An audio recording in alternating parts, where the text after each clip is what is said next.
Jemaat yang dikasihi Tuhan, Salam. Mari kita memulai peribadahan kita, ibadah KRT pada malam hari ini.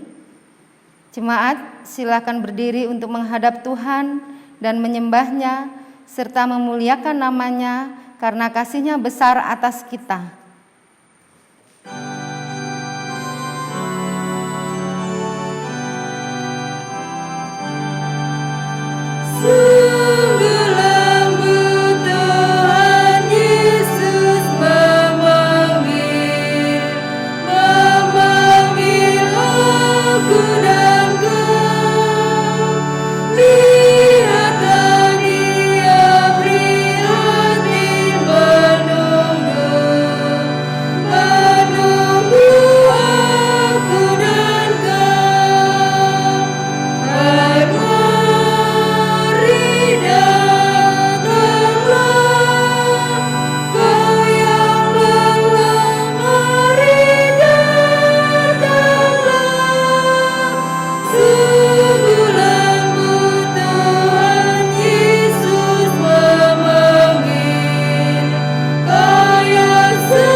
Mari kita berdoa. Bapa di dalam surga, Allah yang penuh kasih dan rahmat, puji dan syukur kami naikkan kehadirat-Mu yang kudus untuk kasih setia-Mu yang selalu menyertai dalam kehidupan kami. Hingga saat pada malam hari ini Tuhan, Engkau kembali menghantarkan kami untuk kami berkumpul beribadah, memuliakan nama Tuhan di dalam peribadahan KRT yang ada.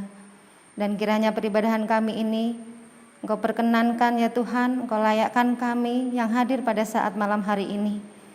Urapi setiap kami yang hadir, terutama kami sebagai pelayan-pelayan Tuhan. Dan kiranya Tuhan, dengan Roh-Mu yang kudus Engkau bimbing kami pada malam hari ini. Kami serahkan peribadahan kami ini ya Tuhan, dari awal pertengahan hingga akhir, ke dalam tangan kasih Tuhan Yesus. Amin. Jemaat silakan duduk. Ingatlah segala rahmat-Mu dan kasih setia-Mu ya Tuhan. Sebab semuanya itu sudah ada sejak purbakala. Dosa-dosa pada waktu muda dan pelanggaran-pelanggaranku janganlah kau ingat. Tetapi ingatlah kepadaku sesuai dengan kasih setia-Mu. Oleh karena kebaikan-Mu ya Tuhan. Tuhan itu baik dan benar. Sebab itu Ia menunjukkan jalan kepada orang yang sesat.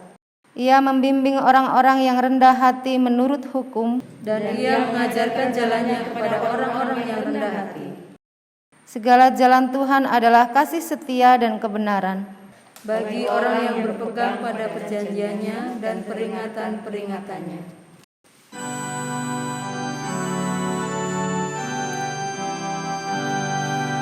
Disalib Yesus di Kalvari, ku serahkan dosaku yang keji, oleh darahnya aku bersih, puji namanya, puji namanya, puji namanya.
Bapak Ibu Saudara, mari kita berdoa mohon bimbingan Roh Kudus Tuhan. Mari berdoa. Tuhan Yesus, kami mohon bimbinglah kami dengan Roh Kudus-Mu ketika kami akan membaca dan merenungkan firman Tuhan. Dalam bimbingan Roh Kudus-Mu kami dapat menghayati kehadiran-Mu, kami mendengarkan suara-Mu, dan kami memahami kehendak-Mu untuk kami lakukan dalam perjalanan hidup selanjutnya. Kami serahkan pemberitaan firman Tuhan hanya dalam tuntunan kuasa Roh Kudus Tuhan. Amin. Jemaat, marilah berdiri untuk mendengar firman Tuhan berdasarkan bacaan Alkitab dari Nehemia pasal 9, Nehemia 9 ayat 20 dan ayat 21 yang menyatakan demikian. Dan Engkau memberikan kepada mereka Roh-Mu yang baik untuk mengajar mereka, juga mana-Mu tidak Kau tahan dari mulut mereka, dan Engkau memberikan air kepada mereka untuk melepaskan dahaga. 40 tahun lamanya Engkau memberikan mereka makan di padang gurun. Mereka tidak berkekurangan, pakaian mereka tidak rusak, dan kaki mereka tidak bengkak. Demikian pembacaan Alkitab. Berbahagialah semua orang yang mendengar firman Tuhan dan melakukannya. Terpujilah Tuhan Yesus. Haleluya. Haleluya, haleluya, haleluya.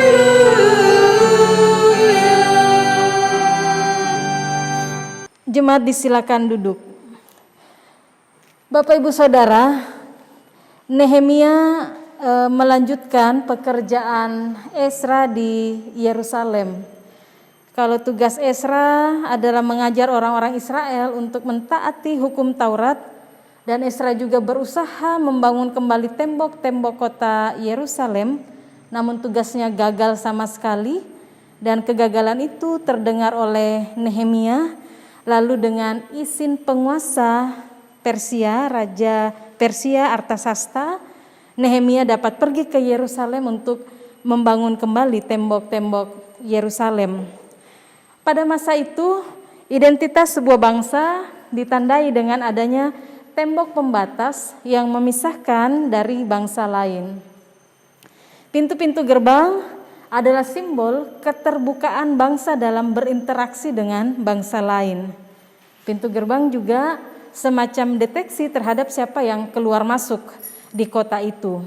Zaman sekarang pintu-pintu atau tembok seperti itu semacam pos-pos perbatasan di perbatasan negara atau di pelabuhan dan bandara.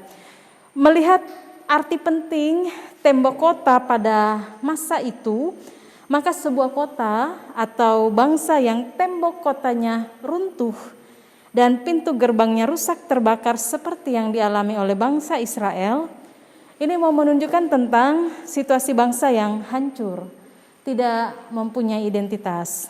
Dan hancurnya tembok kota juga berarti bahwa kota itu menjadi lemah, tidak terlindungi. Identitas bangsa sudah hancur, jadi keadaan Yerusalem waktu itu sesuai laporan yang diterima Nehemia sudah menjadi kota tanpa identitas, liar dan penuh dengan kejahatan. Tentunya Nehemia terpukul mendapati kenyataan bangsa seperti itu. Oleh karena itu Nehemia berupaya untuk membangun tembok kota dan pintu gerbang dengan tujuan agar dapat membangun kembali identitas bangsanya sebagai umat Allah. Bapak Ibu Saudara, Nehemia pada waktu itu adalah seorang Yahudi yang bertugas sebagai pelayan pribadi Artasasta, Raja Persia, yang salah satu tugasnya adalah menyediakan anggur untuk raja setiap hari. Dan tugas tersebut pada waktu itu menduduki jabatan tinggi di istana Raja Persia.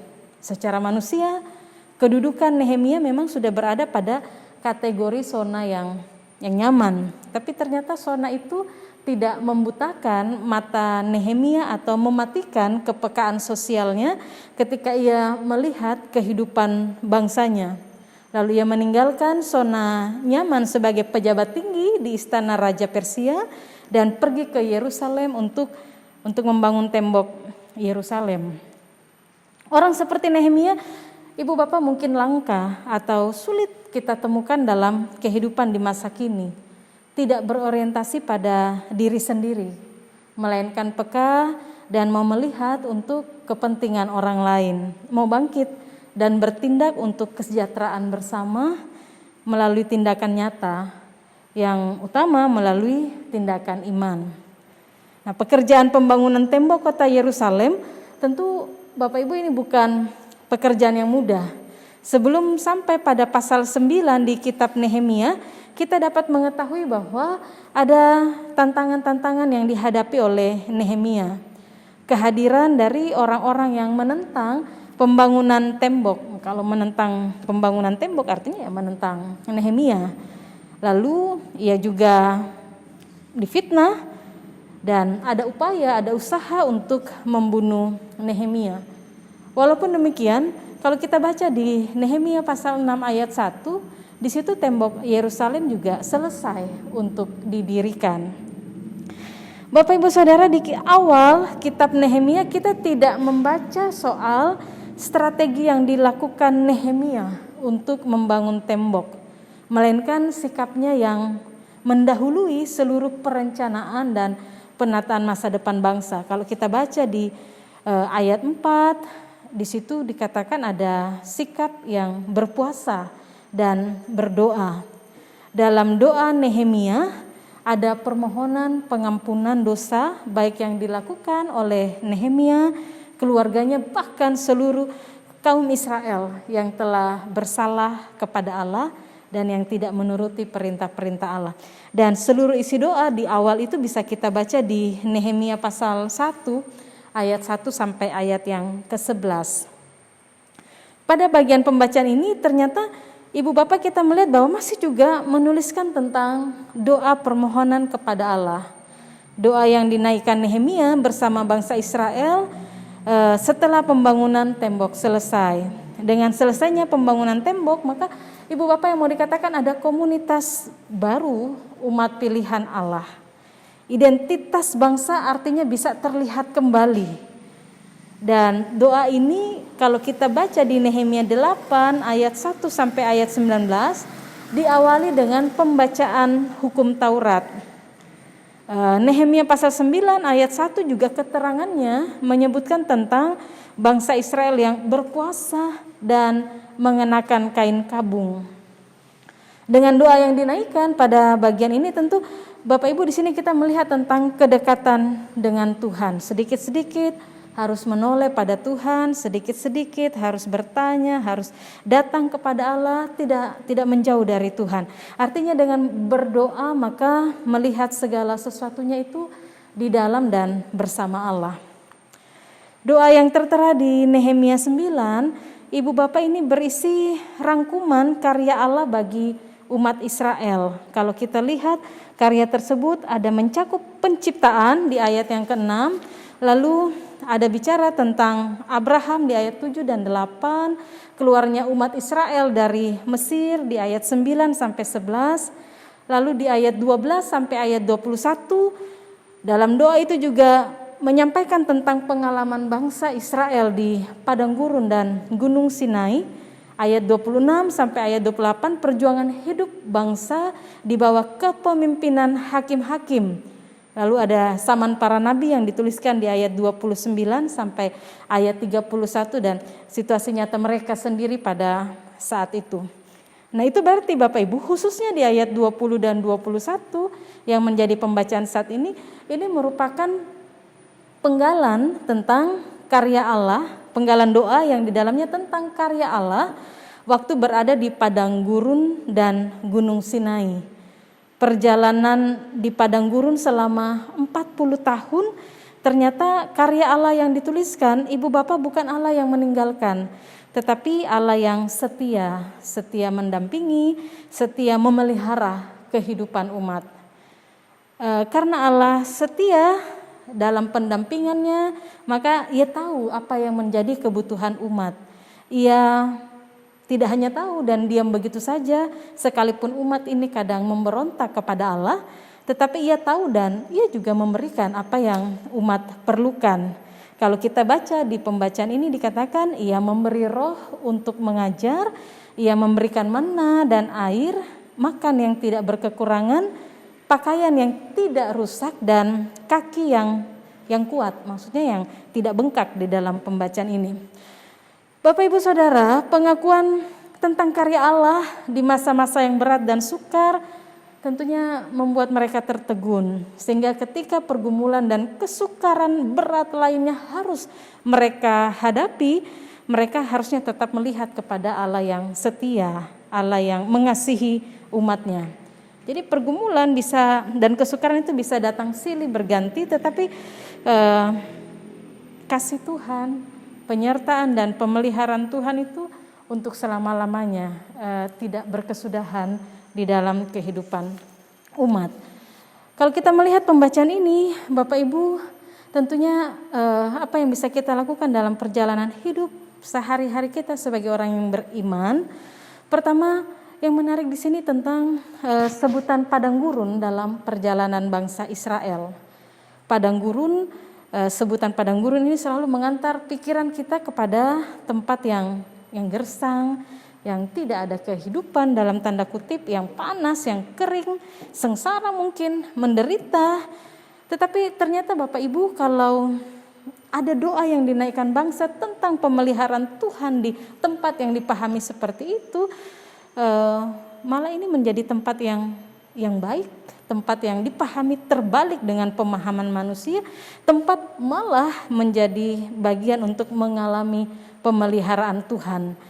Tempat yang kita lihat suram malah membuat bangsa ini bangkit dan bersemangat kembali untuk membentuk dan membangun identitas mereka sebagai bangsa pilihan Allah.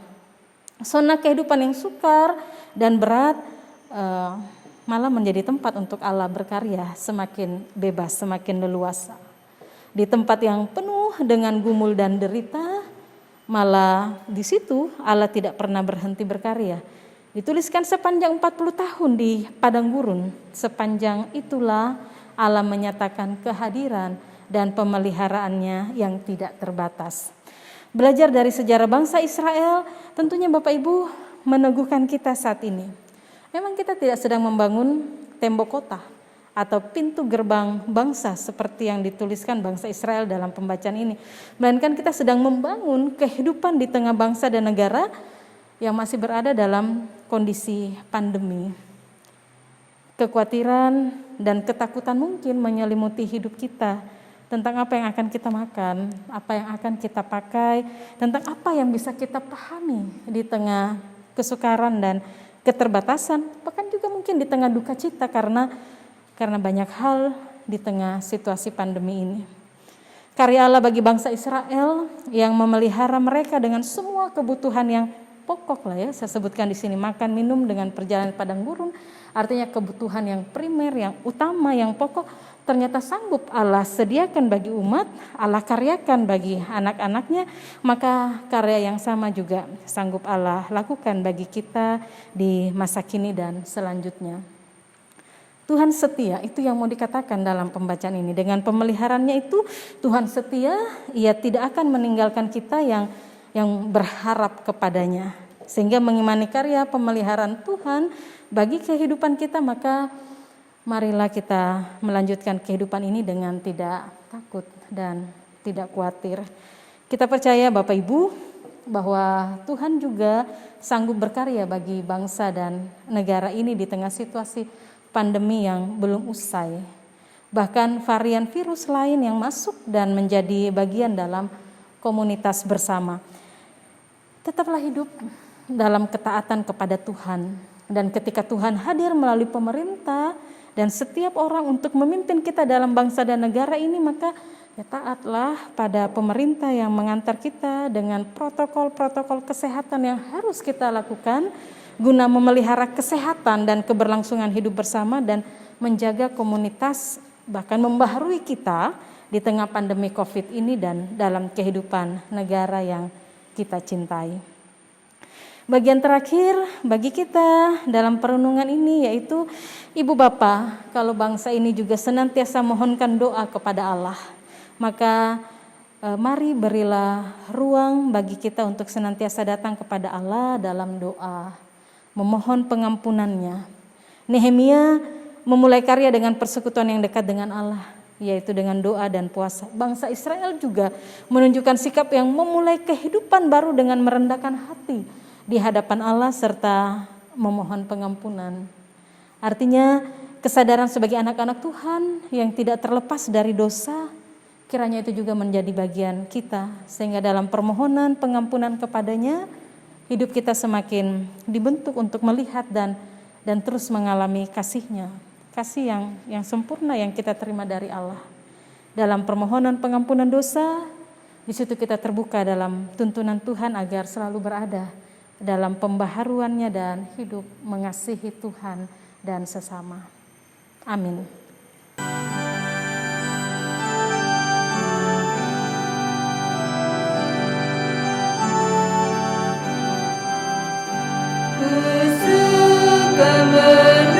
Menuturkan cerita mulia, cerita Tuhan Yesus dan cinta kasih-Nya. Ku suka menuturkan cerita yang benar,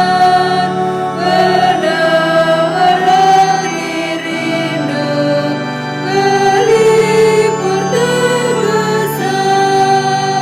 Ku suka menuturkan, ku suka memasukkan cerita Tuhan Yesus dan cinta kasih-Nya.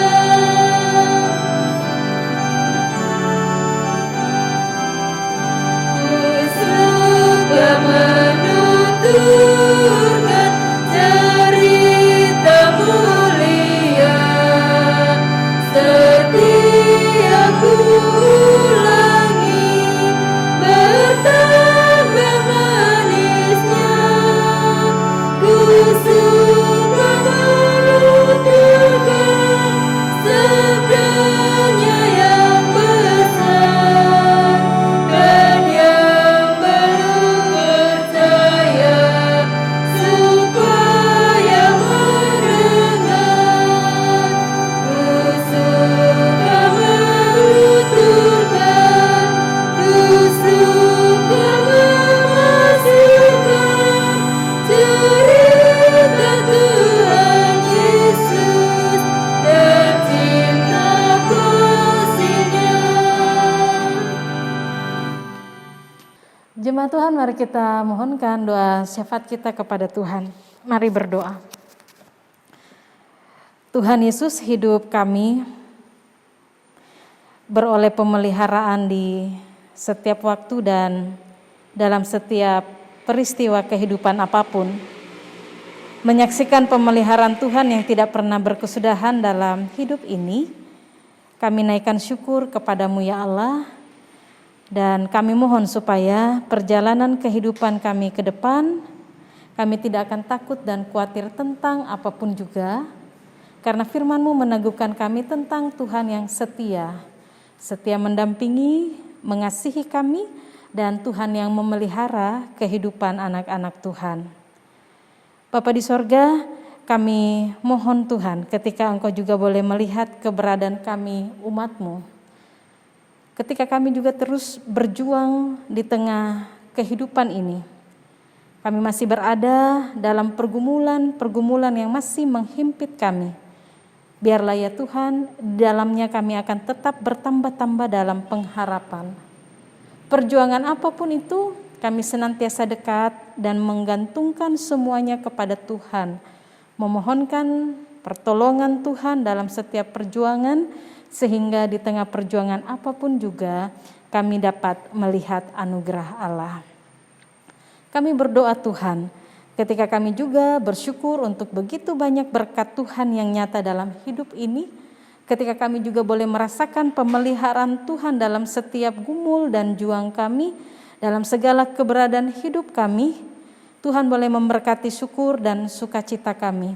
Ketika kami menyatakannya dalam doa kepada Allah, kami menyatakannya dalam persembahan kami kepada Tuhan, dalam pujian, bahkan kehidupan yang tetap mengasihi Tuhan dan sesama, yang tetap hidup dalam kehendak-Mu, biarlah kami senantiasa diberkati Tuhan. Kami menyerahkan Bapa kehidupan negara dan bangsa kami. Tuhan juga boleh menjaga dan melindungi di tengah situasi pandemi COVID yang menjadi bagian kami. Tuhan berkati pemerintah dan setiap orang yang Tuhan hadirkan di dalamnya bersama dengan gereja dan kami semua untuk memutus mata rantai penyebaran virus corona di tengah hidup negara dan bangsa kami. Pulihkanlah ya Tuhan sehingga semua aktivitas dapat kembali berjalan dengan baik dan lancar, terbebaskan dari wabah virus ini. Kami berdoa ketika gereja Tuhan hadirkan di dalamnya, hadir untuk memberitakan tentang kabar baik, memberitakan tentang Tuhan Yesus yang baik, yang setia, mengasihi dan memelihara kehidupan umat Tuhan, tentang karya penyelamatan Allah yang nyata di dalam Yesus Kristus, maka biarlah Tuhan juga yang akan memberkati gereja Tuhan agar dapat melaksanakan panggilan dan pengutusannya di tengah hidup negara dan bangsa ini, tentu dalam pertolongan Tuhan Yesus Sang Kepala Gereja. Kami pertaruhkan semuanya Bapa hanya di dalam Tuhan. Keberadaan umat Tuhan dengan apapun yang boleh dialami, kiranya Tuhan juga boleh memberkati. Dalam persekutuan yang dekat dengan Tuhan, dalam peribadahan yang boleh kami naikkan bersama, baik di dalam gereja maupun ibadah yang berlangsung dari rumah-rumah warga jemaat secara daring. Ya Bapa, kami semua boleh beroleh kekuatan yang baru untuk melihat hari esok yang baik, hari esok yang cerah di dalam kekuatan, kuasa dan kasih Tuhan. Ini doa kami Tuhan, syukur dan penyerahan yang hanya kami mohonkan di dalam kasih dan kuasa Tuhan Yesus Kristus yang telah mengajar kami berdoa bersama. Bapa kami yang di sorga, dikuduskanlah namamu, datanglah kerajaan-Mu, jadilah kehendak-Mu di bumi seperti di sorga. Berilah kami pada hari ini makanan kami yang secukupnya, dan ampunilah kami akan kesalahan kami, seperti kami juga mengampuni orang yang bersalah kepada kami.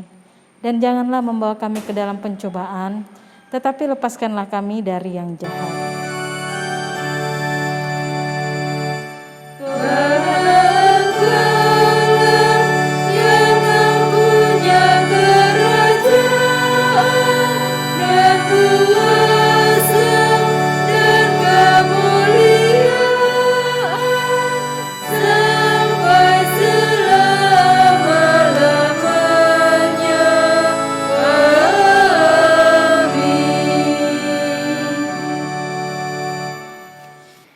Jemaat, marilah kita mengungkapkan syukur dengan hati penuh dan tangan kita.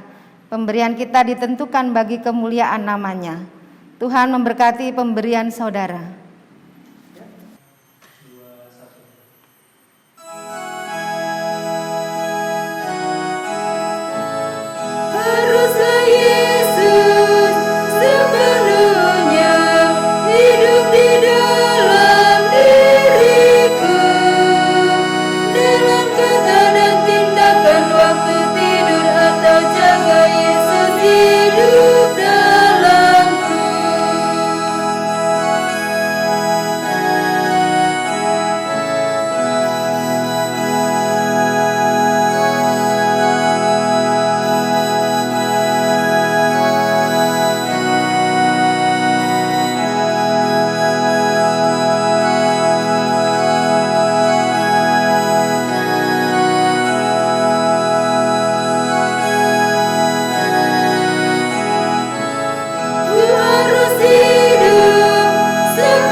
Marilah berdiri dan menyerahkan persembahan kita kepada Tuhan dalam doa syukur. Mari berdoa. Bapa, kami mengucap syukur untuk kasih-Mu Tuhan, untuk berkat-berkat-Mu dalam kehidupan kami. sehingga pada malam hari ini kami memberikan persembahan kami ini, kiranya Engkau sucikan, sehingga persembahan yang kami berikan dapat berguna bagi pelayanan di dalam pelayanan gereja kami ya Tuhan. Dan selanjutnya kehidupan kami hanya kami mampu serahkan ke dalam tangan-Mu. Kiranya Engkau lah yang selalu menuntun dan memberikan berkat dalam kehidupan kami, dalam setiap usaha dan pekerjaan kami. Terpujilah Engkau Kristus, kami mengucap syukur kepadamu. Amin. Jemaat mari bernyanyi dari Kidung Jemaat 400.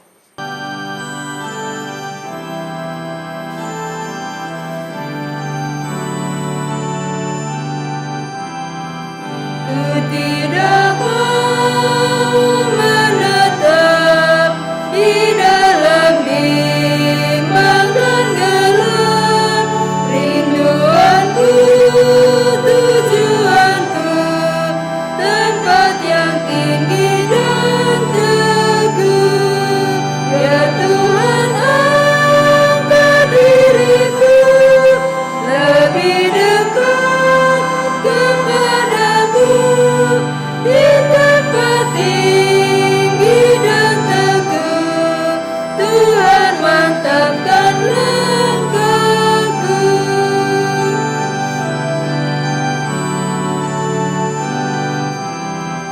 Ku ingin hidup yang benar, jauh dari tindak yang jahat. Umat kudus memanggilku ke tempat tinggi dan teguh. Ya Tuhan, angkat diriku lebih dekat kepadamu di tempat tinggi dan teguh. Tuhan, mantapkan langkahku. Sekarang arahkan hati dan pikiran kita kepada Tuhan dan terimalah berkat-Nya. Allah, sumber pengharapan, memenuhi kamu dengan segala sukacita dan damai sejahtera dalam iman kamu, supaya oleh kekuatan Roh Kudus kamu berlimpah-limpah dalam pengharapan.